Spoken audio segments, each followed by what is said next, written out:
Lanolin Plus presents They Stand Accused. 5 years and 7 months ago, Johnny Chalmers was born.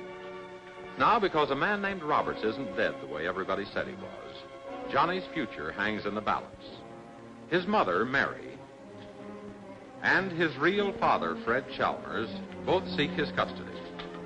Speaking for the mother, Attorney Meyer H. Weinstein makes his opening statement to a jury selected from our studio audience. A jury without prejudice for or against either party in this action.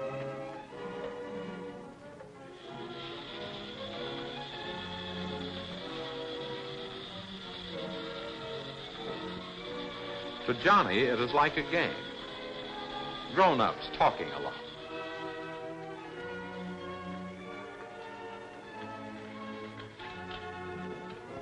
One of them even likes to write down words. You have to be quiet, though. You always have to be quiet. But Attorney William Wines has no intention of being quiet in his effort to win the custody of Johnny for Fred Chalmers. Presiding over this trial, this flash of evidence and fact, is Judge A. Bradley Eben of this city.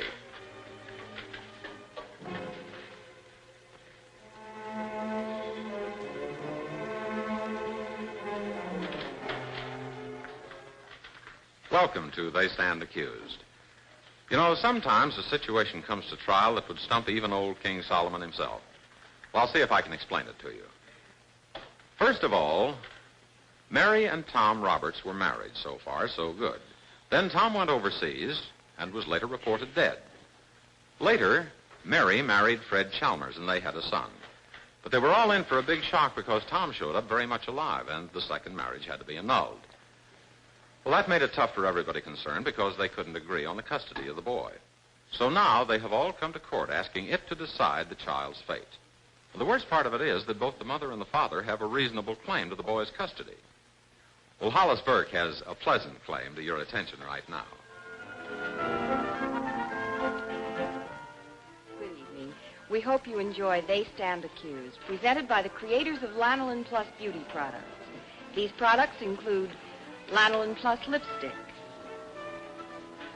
Lanolin Plus shampoo, Lanolin Plus liquid makeup, Lanolin Plus hand lotion, Lanolin Plus liquid skin cleanser, Lanolin Plus cleansing cream for dry skin, Lanolin Plus all-over body lotion, Lanolin Plus sudden date, the new instant cleanser, beautifier, and conditioner for the hair, a lifesaver when you have a sudden date, and Lanolin Plus liquid, the favorite basic beauty preparation of millions of women.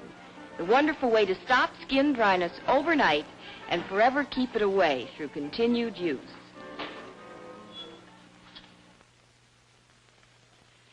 Now back to They Stand Accused, where Attorney Weinstein brings the mother of Johnny to the stand in an effort to establish her claim for the sole custody of the boy.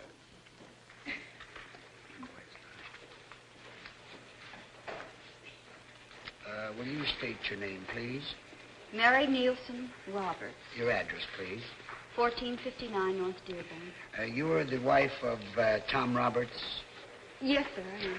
I wonder if both counsel and the witness would keep their voices up and speak, that the last juror in the box will be able to hear what they say. Thank you, Your Honor. We'll be glad to. Are you married to Tom Roberts? Yes, sir, I am. When was the first time you met Tom? Well, I met Tom the first time when he came to live with the Chalmers. The Chalmers lived right next door to us in Where Champaign. was that? In Champaign, Illinois? Yes, sir. Mm-hmm. Continue, please. Well, I was just a little girl then, and I guess Tom didn't know I was next door, but I knew he was there. And he started to go to school at the university. I guess I must have only been about 14. And let me ask you this.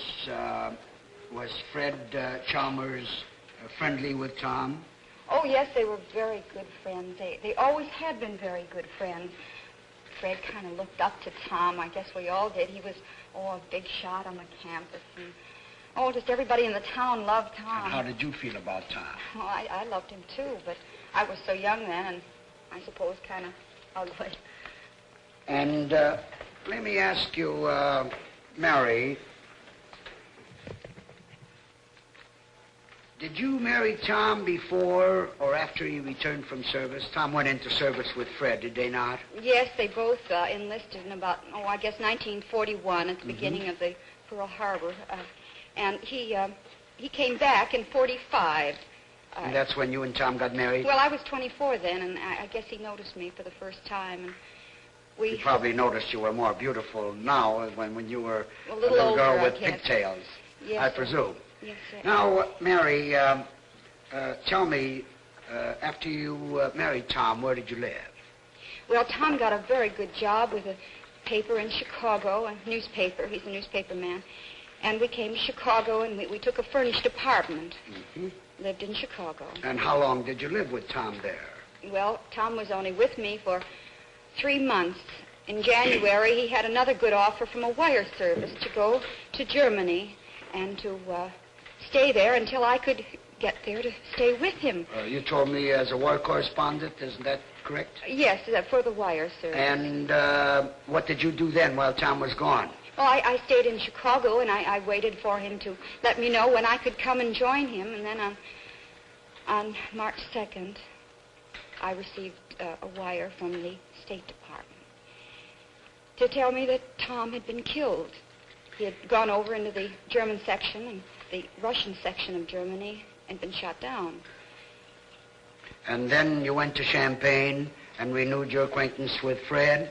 Well, Fred just lived next door. I had to go back and see my family. I felt so horrible. I felt I needed some companionship and that they would understand. I went back, and of course, Fred felt badly, too, because he loved Tom, and they'd always been very close. So this way, at least there were more than just one mourning him. And tell me, when did you marry Fred?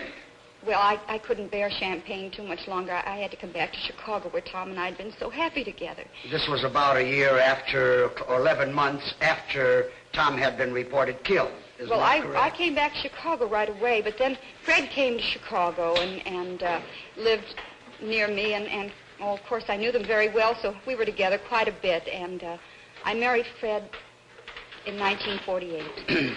And then Johnny was born? Yes, Johnny was born a year after. He's 5 now. And tell me, Mary, Johnny's 5 now? Yes. Tell me, when was the next time you heard from Tom, your first husband? Well, Tom arrived back October 1st. Mrs. Chalmers had told us that she'd found out he was alive and he was coming to see us. Of course, it was a terrific shock, and I didn't know how I was going to feel about him. I never had forgotten him. Fred always knew that I loved Tom, and we had had a nice marriage, and I really didn't know what I was going to do when I saw Tom. I had to wait, so Fred and I just decided not to even think about it until we were all together and we were able to find out how we felt. And then you met Tom? Yes. And you renewed your acquaintances, and the boy went back to you. Is that it? Yes. Your witness. Is there any cross-examination, Mr. Wines?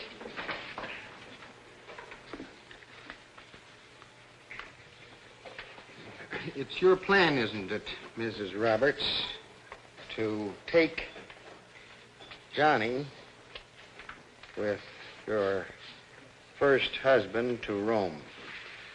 Well, Tom has had this marvelous offer in Rome. It'd be a wonderful thing for all concerned, especially for Johnny. And that will mean that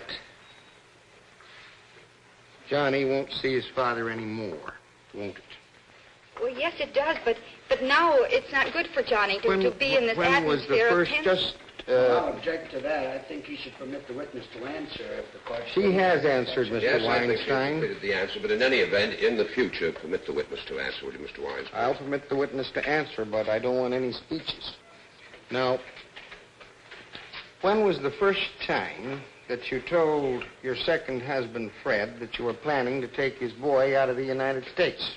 Well, he came to see us one night with a present for Johnny, a Christmas present, and he saw the suitcases, and of course we had planned to tell him as soon as possible. Anyway, You hadn't told him, had you? Well, it had only been a couple of days that we'd known about it, and we hadn't had a chance to tell him yet. Had you made any preparations for travel, applied for passports, anything like that? Oh, yes, we did that immediately. It was the first thing we had to do. So you had time to plan for passports and a trip to Europe, but not time to tell your son's father that you were taking him away. Is that right? I'll object to that as argumentative, Your Honor. Overruled. I think it's proper cross-examination. The witness may answer. Will you answer? Well, we intended to tell him as soon as possible. We weren't trying to run off without letting him know. We would never do a thing like that, but... Oh, it was so tense when he was around all the time that I think both of us didn't want to face it. When your first husband came back, you had thought he was dead and had married again in good faith. When your first husband, Fred, came back, you returned to your first husband, didn't you? Yes, sir, I still loved him. And without any remonstrance on the part of your second husband, Fred. That's right. And he let you take the boy with him, didn't he? Yes, he The boy was living with you. Yes, sir. Until he stepped in, that's your second husband, I mean, and you told him all of a sudden that you were planning to take the boy to Europe. Yes, sir. And then he took the boy home with him. Yes, Tom and Fred had an awful fight. They said some horrible things to one another. Johnny wasn't there. Well, they did take the boy home. Yes, he became angry and took the boy. The boy was playing at the Wilsons just down the hall, and he went over and took him, and without even telling me. And he's been with his father ever since. Yes, he has. And your father's made no effort to remove him outside the jurisdiction of this court or take him to some other part of the country where you can't find him, has That's objected to the court, please. Goes to... Sustained. He's here, I think. I think the jury will decide. Well, at least he hasn't planned to take him out of the country, has he? Well, I don't know. I haven't You don't talked to him know. about it. But you have. Well, we haven't taken him yet. We made plans for it, and we intended to do it the correct way by telling the father and making sure You that do everything... intend to do it if this court awards you custody in this case, don't you? Yes, I want the boy with me. I couldn't leave him here and go. Your husband is working in Chicago now, isn't he? Yes, he is. But this would be better for Johnny over there. Stopping to go to another country, isn't he? Any redirect, Mr. Weinstein? No redirect, Your Honor. You may step down then, Mrs. Roberts. Have you any further witnesses Yes, for Your the Honor. picture? Your husband, Tom. You take the stand, Tom. You raise your right hand, please. You do solemnly swear to tell the truth, the whole truth, nothing but the truth to help you? I do. Be seated, please. Will you state your name, please? Tom Roberts, And your address. 1459 North Dearborn. You're the husband of Mary who just testified? That's quite correct. Tom, let me ask you, how long you've been in this country prior to today? I've been in this country since October 1st, 1954. Now, if I could recall correctly, you were a captive on the other side of the Yes, ocean? that's correct. I was a prisoner of the Germans behind the Iron Curtain, prisoner of the Russians behind the Iron Curtain most of the time in the eastern zone of Germany. Now, For how 7 long? years. How long? For seven years, Tom. And while you were there, what treatment was accorded you? Well, it wasn't very pleasant, I can tell you that. I'm not allowed to say too much of that because I might implicate too many people that are yet behind the I Iron Curtain. understand. You understand, Tom, or did you know that you were considered dead while you were over there? I was informed that so far as the free world knew, I was dead. You understood that. That's right. Now, Tom, let me ask you, when did you return? I was permitted to get in touch with the outside world on September 28th. My first move at that time was to attempt to get in touch with my wife. I called her at her last known address, and they had no record of her whereabouts, so I called her parents, the Nielsen's, in Champaign. It was then that I learned the news that my wife had married my best friend and the best man at my wedding, Fred Chalmers, and that they had a 5-year-old son. The Nielsens suggested that I call Fred's mother, Mrs. Chalmers, who was then living in Chicago, so that she might break the news to them. Object to what was suggested. Let him tell what he did. Sustained. Just state what you did, please. Very good. I called Mrs. Chalmers, and she promised to inform my wife and Fred of my whereabouts, that I was alive.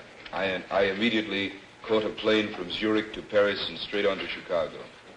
Now, what was your reaction? Had you made any decision regarding Mary or Fred? Well, at first I was pretty angry. I was pretty hurt to think that I'd been forgotten. But then I realized... Object to what decisions he made. Sustained. Jury will disregard. Tell what he said and did. Just tell us what you said and did, or reactions there.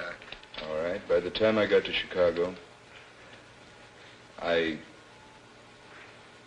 got to Chicago, took a taxi cab to the Chalmers apartment. And what happened then, Tom? I walked up the front walk. I was pretty hesitant, but I rang the doorbell, and Mary opened the door. We stood in the foyer, I don't know how long. We were in each other's arms. Then we realized that Fred was waiting for us. We stepped in to meet him. It was then that I met Johnny for the first time. There was a great deal of tension, an atmosphere of tension. Here was a man who had been my best friend, had been the best man at my wedding, and now was married to Mary, who had been my wife. There was an impossible situation between us. I felt this, and so I only stayed about an hour and left. Now tell me, Tom, did you decide on anything at that time? Not at that time. The next day, Mary arranged to meet with me, and it was at that time, when we had lunch the next day, that she informed me that she could no longer stay as Fred's wife as long as I was alive. And so we went back together, and on October 14th, the marriage was annulled between Fred and Mary. You came to my office, and I had filed a Yes. complaint. Now, will you tell the court and jury briefly what happened on December the 15th, Tom, please? On December the 15th, Mary and I were packing in anticipation of going to Rome, where I had an assignment for my wire service. And Fred walked in with a present, a Christmas present for Johnny. He saw us packing and asked us what we were doing, and we told him. And he said, did this mean that we were taking his boy away from him out of the country? I said he had to be realistic, that I had lost 7 years. I had my life to make up, and I had a family to support at this time.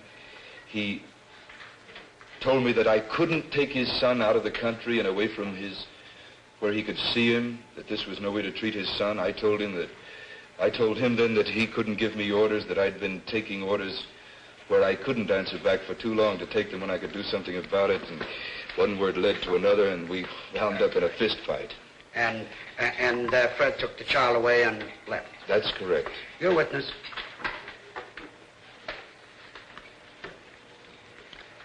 Mr. Roberts, you are now employed by wire service in Chicago, Illinois. Yes, sir. Are you not? Yes, sir. And you could continue with that wire service, could you not? Oh, yes. You haven't been discharged. No, sir. And if you did continue with that wire service, Johnny could see both his mother and his real father, not to mention his grandmother and yourself. Is that not true? Well, that's quite true. And nevertheless, you have undertaken to make arrangements to take this boy to Rome. Is that not true? That's quite true. Do you consider Europe a safe place in which to raise this lad at this time? Well, if I didn't consider Rome a safe place for Mary's son, I certainly wouldn't take them there. You do consider it a safe place? Yes. Did you find Europe a safe place? Well, I'll object to unfortunately, I that, didn't. Your Honor. Sustained. Very well. You don't know how long you'll be in Rome, do you? No. Or where else you may be assigned? No, I'm open to any assignment they give me. And we'll take it. Yes. I feel it my duty to take whatever assignment is given me. This is my job, and I have a certain amount of responsibility to my profession and to my country. I feel that this is the job I can do best. Now, it pays more money, doesn't it? It certainly does, and I'm glad of that, And because that's I want well. to take care of my family. I want to give them the best. Did you ever have any conversation with Fred as to whether, if he stayed in this country, he would be willing to contribute to the support of his son, even though he was living with you and your mother? That's objected to, Your Honor. No, I think it's proper. Overruled. Well, I certainly don't anticipate any time in the future when I won't be able to take care of my son. Not if you go to Rome at a high salary. That's right. Have you made any study plans for his education in Rome? Well, I understand there are very fine educational facilities for English-speaking children in Rome at this time. When did you first tell Tom, if you ever did tell him, Fred, if you ever did tell him that you intended to take his boy away from him and away from the country in which he was born. Well, it was unfortunate that we were... Well, it was that night that he came and called on you, wasn't it? That's correct. All right, now, when did you first tell Johnny that you were going to take him away from his told father him in the country? immediately. We told him immediately that I had this offer and that he would be going to Europe. And he was happy about it? Going to see the world, yes. He was happy and looked forward to it? Very much so. And he didn't mind leaving his father? That's objected to, Your Honor, as to whether he did or not. All right, I'll withdraw it. I shouldn't ask what the boy meant. Now, did he give any indication or did he say anything about being willing to leave his father? No, sir. We'd been trying to figure out what was the best way to break the news to both Johnny and to Fred, that they wouldn't be Pretty seeing tough each other. problem, wasn't it, to Certainly figure out was. how to break news that you're taking the boy away from his father into another country? Of course it was. I Took a wish little time. some other Just- way of breaking this news had been allowed than it was that night. You'd known Fred a long time. I'd known him since 1934. A friend of his before you were a friend of the girl that you both married. A very good friend. That's all. I'd just like to ask one question, Mr. Roberts. Yes, sir. You're a foreign correspondent. Yes, sir. Is your assignment in Rome as permanent as that sort of thing is? Well, nothing is terribly permanent. I am assigned there to cover politics and to cover interesting news assignments that break in Rome. I may be transferred. Thank you. That's all. That's all, Tom. Thank you. No further... Is there anything further from the petitioner? None, Your Honor. You rest.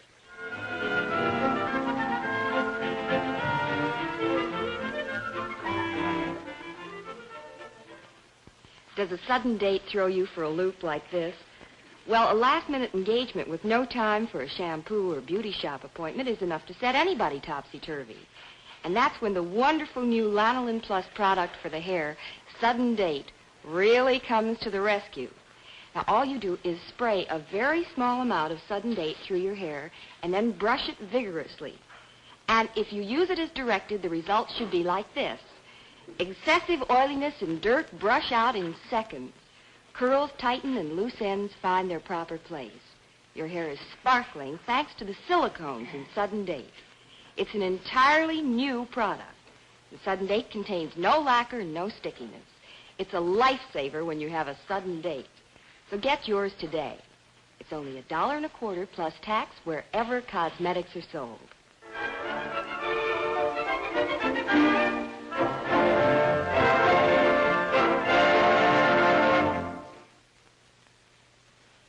Attorney William Wines brings Johnny's grandmother to the stand, hoping to give the court some kind of an idea as to what sort of home the boy would have if his father is given custody. What is your name? Marion Chalmers. You are the mother of Fred Chalmers, the respondent in this case. Yes. You believed yourself for some years to be the mother-in-law of the woman who believed herself to be his wife. And you are the grandmother of Johnny Chalmers, the little lad who was in the courtroom until we started to take the evidence in this case. Is that true? The Nielsen family, that's your family, with Mary, your daughter, lived next door to the Chalmers family in Champaign, Illinois. That's true, isn't it? Yes, we lived next door to Mary and her And family. Mary and your son grew up together. That's right. Now, when did Tom Roberts first come into the lives of you people? You and your son and Mary. Well, he first came to our house to live when he was going to the university. All right, now, what was the relation at that time, if you can tell us briefly, between these three young people? Mr. Thomas Roberts, Mr. Frederick Chalmers, and Miss Mary Nielsen. Well, when Tom was staying at our house, he didn't know Mary too well. Mary would come in and out like she had always done. But Fred and Mary were, my son and Mary were more or less like brothers and sisters. Let me ask you, is your husband living? No. When did he die? He died when Fred was 9 years old. What effect did that seem to have on Fred? If the court please, I have no objection to some leading questions, but he's asking too many leading Well, questions. we'll permit him this one, counsel. Thank you, Your Honor. You may ask. Well, it deeply affected Fred. He felt lost and deserted. And even up until a few days ago, I thought his loss of his father had passed and become dim in his memory, but he said, Mother, he said, isn't it strange, but I lost my father, and now my son is going to lose his. Well, I'll disclaim that conversation, Your Honor. Now, let me ask you, Mrs. Nielsen, when did you first hear that Tom Roberts was dead? Well, Mrs. Nielsen had called me. I think you're confusing me. I'm Mrs. Chalmers. Mrs. Nielsen had called me to tell me that Tom had called her and that he was alive, and she thought it would be a good idea if I'd go over and tell Fred and Mary, because it'd be awful to tell them such a thing on the phone. And you were the one who broke the news to Yes. Fred and Mary that Tom was not dead. What happened at that time? Well, I went to their apartment. I told them to please sit down, that I had something very shocking to tell them. And I told them Tom was alive, and I looked at Mary, and here she had a look of joy in her eyes, and Fred, he was full of despair. It was a terrible thing to have to tell them. I couldn't stand it, so I left the room and went into where little Johnny was sleeping. I looked at him lying there so innocently and wondered what all this was going to do to him. Now, one more question. If the court awards the custody of Johnny Chalmers to his father, and if his mother and her husband go to Rome, can you give Johnny the care of a woman in the home? Can you stay home with him and look after him? Of course.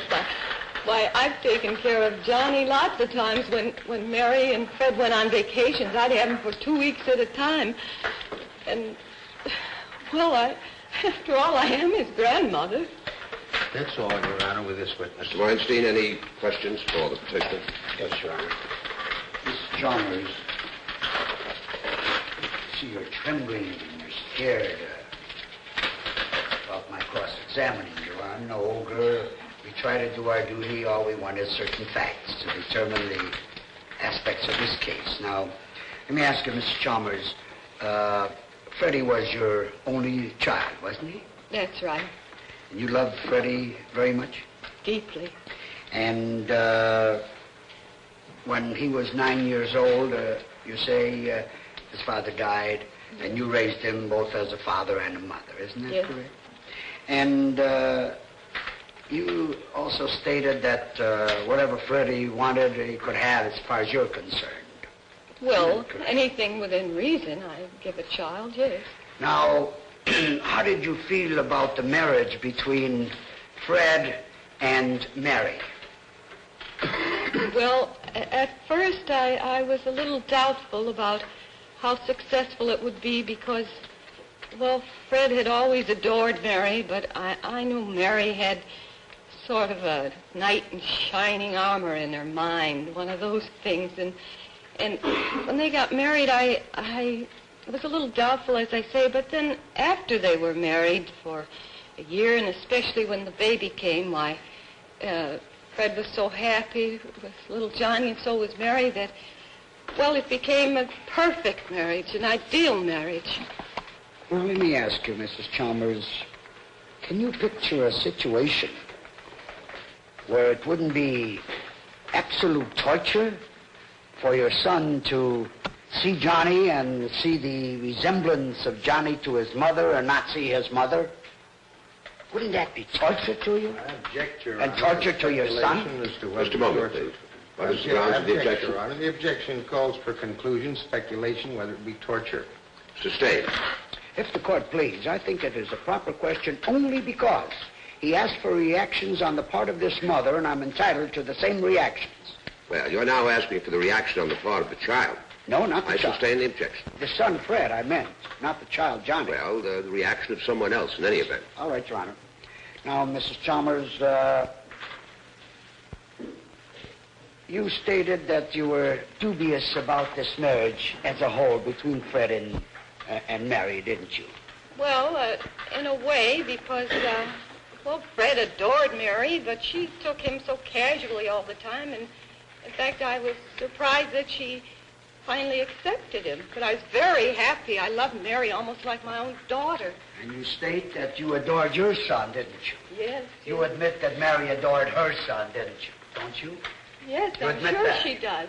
Mrs. Chalmers, how can you, loving a child the way you do, think of or try to assist your son from taking away Mary's boy, whom she loves and she adores? Anybody. She's testifying and truthfully answering the questions that are put to her. Objection sustained. Well, the boy is with her, Your Honor. Objection sustained. No further questions, Your Honor. You may step down, Mrs. Chalmers.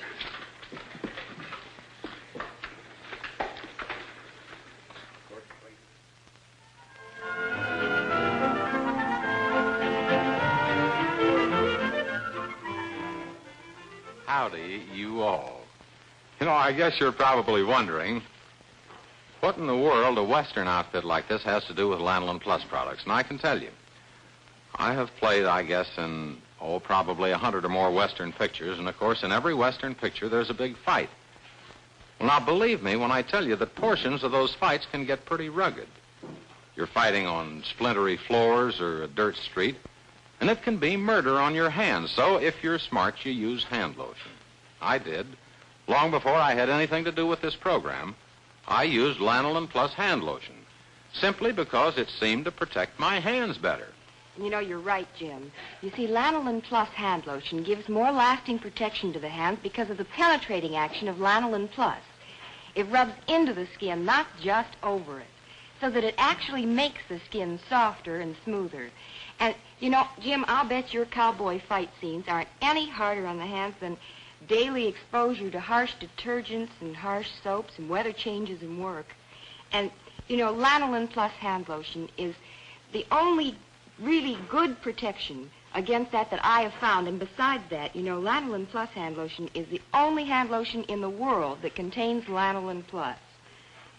The handy applicator pump that delivers just the right amount is free with every bottle. So get Lanolin Plus hand lotion, only $1 plus tax wherever cosmetics are sold.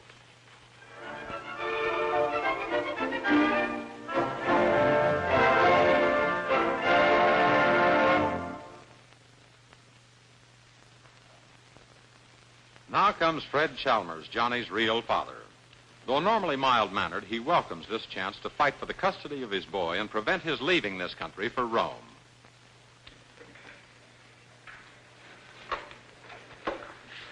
Wines, you ready to proceed? Thank you, Your Honor. Will you tell the ladies and gentlemen of the jury your name and age, please? Fred Chalmers, 35. Your business, sir? I'm in the insurance business. You are the father of Johnny Nielsen Chalmers, are you not? Yes, sir, I am. You were born in Champaign in the house next to the Nielsen home. Yes, sir, I was. And have known Mary Nielsen as long as you can remember, is that not? As long as I've lived. Not quite as long. Not You're quite. a little older than she. About That's 3 right. years, isn't that right? Yes, sir. Now, and you met Tom Roberts when you were a freshman and he was a senior in the University of Illinois down there. That's true, is it not? Yes, it is, sir. He took a room as a student roomer or lodger in your mother's home. Yes, sir. Your father had died when you were 9 years old and your mother took in rooms. Yes, sir. And it was through you, was it not, that he met Mary Nielsen? Yes, sir, it was. And the three of you were friends and nobody was serious up until 1941, the inception of the Second World War. Is that right? Well, serious, sir? Connor, please, it appears to me that counsel is doing the testifying. He's putting the answers in the witness's mouth. That's Mr. Strange. You are leading the charge. I know, I didn't realize that there was any dispute about it, but you were all friends until 1941. Yes, sir, we were. In 1941, you and Tom went to war. Yes, sir, we did. When did you get back from the war? Well, I was discharged, medical discharge, and Excuse me, I didn't get that last question. When did he get back from the war? When did he... That's the witness. I returned in September of 1943 with a medical discharge received as a basis of injuries in the South Pacific. And when did Tom return from the war? I believe it was late 1945. And it was after that that he and Mary were married. Yes, sir. Tom had gone to Chicago and come down to visit my mother and myself in Champaign, and they Were renewed you their present acquaintance. at the wedding? Yes, sir. I was the best man. When did you first hear that Tom Roberts was no longer living? Well, it was shortly after the 1st of March in 1947. And after that, you married Mary. Some 15 months later, yes, sir. And 15? Yes, sir. And then you came to Chicago. Then we had came to Chicago, yes. When was Johnny born? Johnny was born in June of 1948. Now, tell me something about how you and Johnny got along together. Well, we were, by nature of the insurance business that I have, I was able to spend a great deal of time with Johnny, perhaps more so than an average father working 8 hours a day. We spent a great deal of time reading to him. He enjoyed that, took him to ball games, to the park. When did you first learn that there was a plan to take him to Europe? Well, on December 15th of this year. When Tom came back, had you ever remonstrated with Tom or Mary as to Mary's going back to Tom?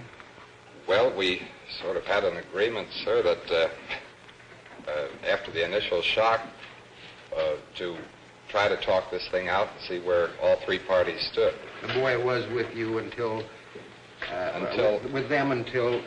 you heard that they were going to take him to Europe. That is right, sir. Anything further, Mr. Wines? Not with this witness. Mr. Weinstein? Fred, in your opinion, was Mary a good mother to the child? Yes, sir, she was. Was Tom, as far as you know, good to the boy? Well, I'm hardly in a position to judge. Johnny never said anything to the contrary. Johnny didn't say that Tom mistreated him, did he? No, sir, he didn't. Now, during the time when Tom was reported dead, and you were taking Mary out, wasn't it true, Fred, that on many of these occasions she rebuffed your advances and told you that she was still in love with Tom and could think of no other man? Well, we had discussed it. There were not a number of proposals, if that's what you mean, sir. Mary accepted the first serious proposal of marriage, but did she tell you that she was still in love with Tom? Yes, sir, she did. That is true, isn't it? That is true. Now, let me ask you, Fred, isn't it true that on one occasion you offered, after Tom returned and they had been living, Mary and Tom had been living together with Johnny, you told Mary that, as far as you were concerned, that Tom could adopt the boy. Isn't that true? No, sir. No, sir. Well, isn't it true that you told Mary that an ideal arrangement for you would be for you to have the boy 6 months and Mary to have the boy 6 months? That is correct, sir. That is correct. Yes. And if that arrangement was agreed to, you would be happy with that kind of an arrangement, wouldn't you? Yes, sir, I would. Now, let us go back a little and ask you this. You always wanted Mary, didn't you? I suppose so, sir. You felt frustrated when Tom started courting Mary quite seriously, didn't you? Well, guess you might put it that way, sir. Mr. Witness, I don't see anything to laugh at. This is rather a serious matter. Were you or were you not? Well, if you mean impairing my business and my job or anything, no, sir. It did not go quite that deep. It's funny because it compared a lot of things. Now, at that time, you were very resentful when Mary married Tom. No, sir, I wasn't resentful. You weren't happy about it, were you? No, sir. Now, isn't it true at the altercation on December the 15th that when you fought with Tom, there was bitterness and hatred in your heart? Isn't that true? Well, the bitterness perhaps developed after... I did not go there with bitterness in my heart, necessarily. It developed into that, and everything years past came out at that particular time. Wasn't there... Just answer Mr. Wine. Yes, sir. Wasn't there always a tenseness between the three of you when you met since Tom's return? Yes, sir, there was. And let me ask you, Fred, isn't it true that when you took Johnny, after this quarrel, when you took Johnny, that you had vengeance in your heart and hatred in your heart? No, sir, it's not. You had no intention of taking Tommy before then, did you? No, sir. What caused you to suddenly develop the desire to take Tommy? Sir, I wanted to keep the boy with me. I didn't want him to go out of the country until this was settled by some, in custody, awarded to someone. Well, then who told you to take the law upon yourself? Well, look, inasmuch as there was no decision, sir, I felt... That objection is well taken. On the authority of People versus Billy Wilson, I sustain it. I'll withdraw it, Your Honor. You did take the law into your own hands, did you not? Yes, sir. Mr. Chalmers? You didn't return the boy at all, did you? No, sir, only to notify them that I had the boy. That is all, no further. Anything further, Mr. Wines? No, Your Honor. Do you have any further witnesses? No further You witness. rest for the petitioner? For the respondent, I believe. If the court please, I would like to put on one rebuttal witness, if I may. Very briefly. Just one question, Your Honor. Very good. Very May quickly proceed. to the issue. You're the same Mary Roberts who previously testified. Yes. Mary, I want to ask you one question. Did you agree to let Fred take the boy 6 months and you're to have the boy 6 months? Would you agree to that kind of an arrangement? No, I wouldn't. I couldn't give Johnny up for 6 months at a time. I don't think I should be expected to. What good would it have just to have him for 6 further months? testimony. That is all, Mary. All right. Anything That's further? all. You may step down. Nothing further from either side. Are you gentlemen prepared to proceed? Ladies and gentlemen of the jury, by agreement of counsel, Mr. Wines, representing the respondent, will open, and Mr. Weinstein, representing the petitioner, will close. Mr. Wines? Thank you, Your Honor. May it please the court, Mr. Weinstein. Ladies and gentlemen of the jury, thank you as at this approaching Christmas season, you bring to this court your intelligence, your wisdom, and I am sure your compassion, because this case needs intelligence, wisdom, and compassion. The facts are very simple. They're starkly simple. They're tragic. What are those facts? Mary Nielsen, a nice girl, now a nice young woman, fell in love with Tom Roberts. A lot of sympathy for Tom. He's been 7 years in a concentration camp. Perhaps we can't expect him to act as you or I would act. She gets word that he's dead. Believing that word, she marries his best friend, the man who was best friend at her wedding. It turns out that Tom isn't dead and he comes back. Fred realized that he wasn't Tom's wife, though neither he nor Mary knew that. He made no remonstrance when he knew that a boy normally belongs with his mother. I don't gainsay that, a little 5-year-old boy. He let Mary take the boy away from him and live with him, with her and her first husband, only real husband in Chicago, until a night came when he found out that Tom Roberts and Mary, without even having told him, so they say they intended to, and no doubt did, were going to take that boy not only away from his father, away from his friends, away from the country in which he was born, and take him to a foreign country. Tom Roberts himself knows what it is better than any of us, the dangers of living in a foreign country. Yet he wants to take, not his son, but his best friend's son, away from his best friend, away from the boy's father, away from the land that you and I love, and transport him beyond the seas to a destiny that we can only imagine and conjecture. In spite of the fact that he not only can get, but now has a job in Chicago, and with a little unselfishness can stay here where his boy can have both father and mother.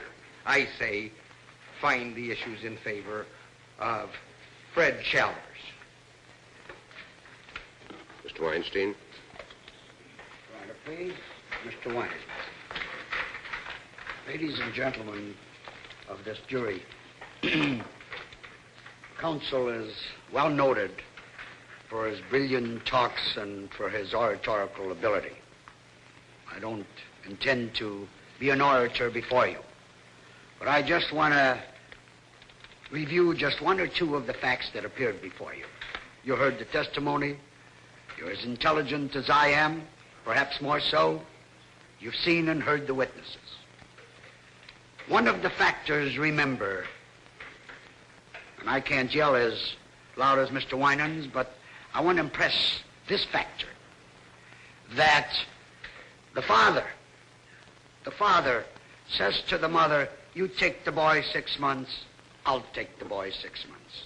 Like the old story of King Solomon, who said to both parents, I'll cut the baby in half. Take the boy for 6 months from the loving care of a mother. Then the other factors, remember.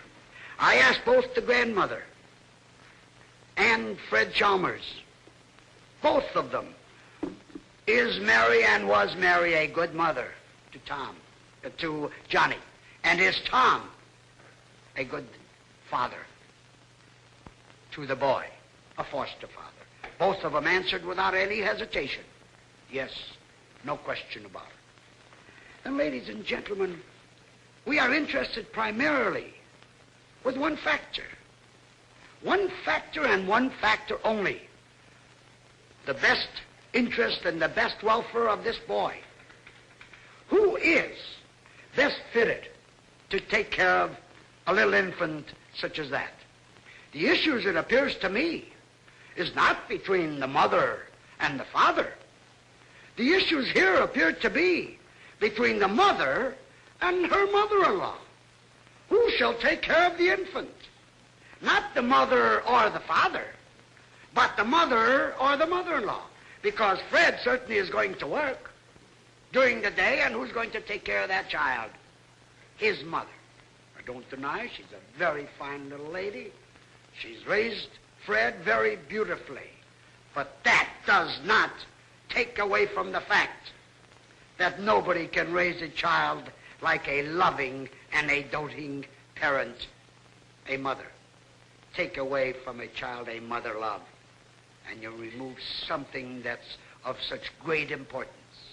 And ladies and gentlemen, talking about a great importance, your decision in this case is not as simple as it might appear just to affecting these individuals. It may affect hundreds and thousands of other cases. Not similar to this, where a father unexpectedly returns, but where broken up homes and there's a child to be decided. His future is to be decided. Where does he go? To the mother or to the father? Your decision, the decision in this case, will bear great importance. And ladies and gentlemen, I say to you, I leave it to your good common sense to your judgment, to your conscience, to determine that one question. Not a question in favor of my client, not a question in favor of the defendant, a question in favor of that child. Put that child where that child belongs. Put him in the custody of his mother. That's where he should stay. Thank you very much. Ladies and gentlemen of the jury, in habeas corpus cases such as this one, the decision is made by the court, not by the jury. But in this case, the court has requested your advisory verdict upon the issue presented by the pleadings and the evidence. If you find from the evidence that it is for the best interests of Johnny Chalmers that his custody be awarded to the petitioners, Tom and Mary Roberts, you will so find and advise the court. If you do not so find, you will find and advise the court that the custody of Johnny Roberts should remain with the respondent, Fred Chalmers. I have prepared what I call two forms of verdict, which you will take to the jury room and, having voted, sign the proper one. Mr. Bailiff? Come this way, please, and will you watch the step?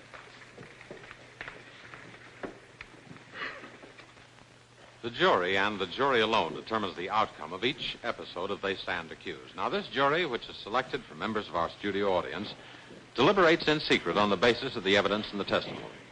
We hope that you, our audience at home, will reach your own decision in this and every case to come before us. So will you write to us in care of the DuMont Network, Chicago 11, Illinois.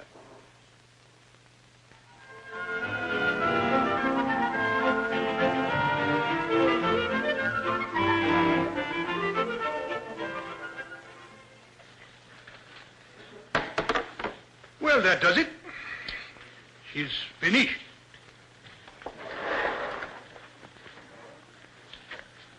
And not bad. Why, it's beautiful. But that's not a portrait of me. Poirot, you're a fraud. I'm not that pretty. On the contrary, mademoiselle, the beauty on that canvas is all yours. You see, I paint you not just as you really are, and not as you have let yourself become through carelessness. But I'm not careless.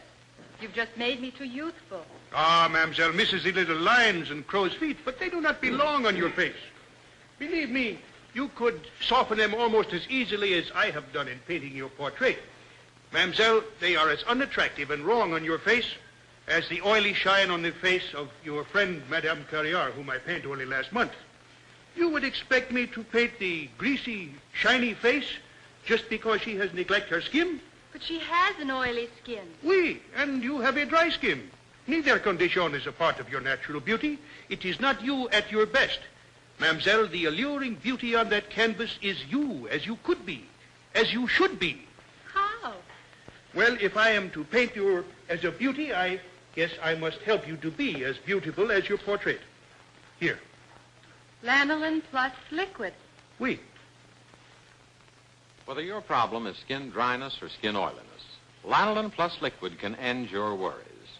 Facial lines, crow's feet, uneven makeup, rough skin texture are the common signs of skin dryness. Now, when the skin is too oily, an unpleasant shininess and a facial attraction to dirt and grime are usually apparent. The penetrating action of Lanolin plus liquid supplies needed cholesterols and esters to dry skin. Lanolin plus liquid will stop skin dryness overnight and will free you from dry skin worries as long as you continue its use. You see, oily skin is caused by an excess of a substance called sebum. Now, Lanolin plus liquid dissolves this clogging excess sebum so that you can just tissue it away. Then, Lanolin plus liquid mixes with the remaining natural oils on your skin and, by nature, deshines your skin. So whether your skin is dry or oily, why don't you make the Lanolin Plus skin test? Now, here's how you do it. Before you go to bed at night, apply Lanolin Plus liquid to one half of your face from the forehead to the neck. Leave the other side of your face as it is. Then the next morning, apply your usual makeup in the usual way. Don't favor either side of your face. The skin on the Lanolin Plus side should be soft and smooth and lovely. Contrast its loveliness with the effect on the other side of your face. But go a step beyond your own judgment. Ask that man in your life whose admiration you want most to caress your face with his fingertips. Let him tell you which side is most attractive to his touch. He'll find it instantly. If you want your skin to be softer and smoother, if you want a fresher, more youthful look, just ask for Lanolin Plus Liquid wherever cosmetics are sold. The price is only $1 plus tax, and a fortune couldn't buy more beauty benefit for your skin.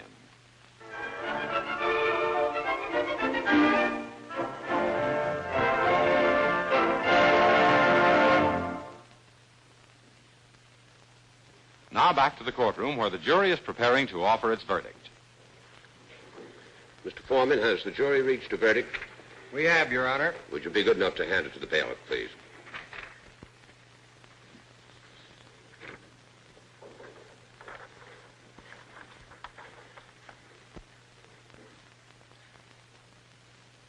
The verdict is as follows. We, the jury, find and advise the court that the custody of the relator, Johnny Roberts, should be awarded to the petitioner, Mary Roberts. Ladies and gentlemen of the jury, it's been a hard decision to take this child from his father for you. I have the final responsibility, however, in this case, and I know if you have given this decision everything that you had. However, I disagree with you. And in this particular instance, I am going to award the child to his father with the understanding that the court will retain jurisdiction. And when, and in the event, Mrs. Roberts returns to this country, then we will reopen the matter at that particular time. And when she is here, I assure her she shall have full right at all times of visitation of this child. Thank you very much for your efforts here. Court stands adjourned.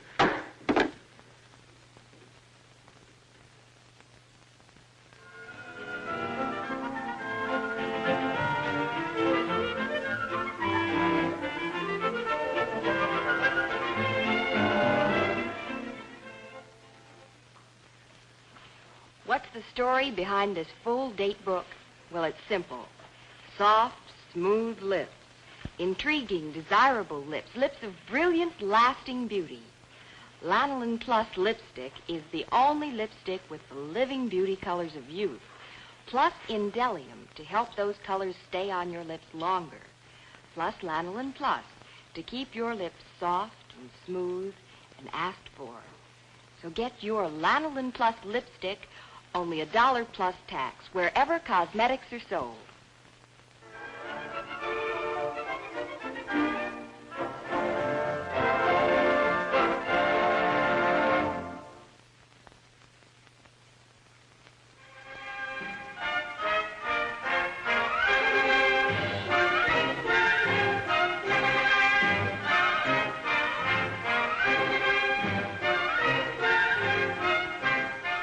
Next week on They Stand Accused, a juvenile delinquent implicated in a robbery and a murder stands trial for his life.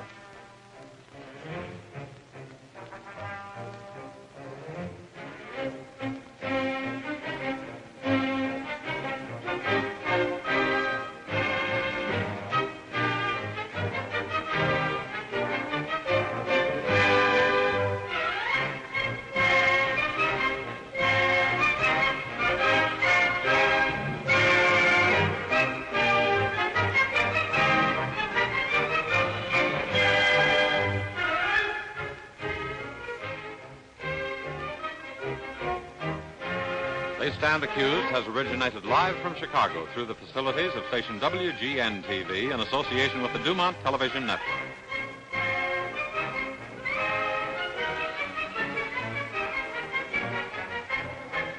Any resemblance of characters in tonight's cast to any persons living or dead is purely coincidental. Gowns by Bonwit Teller.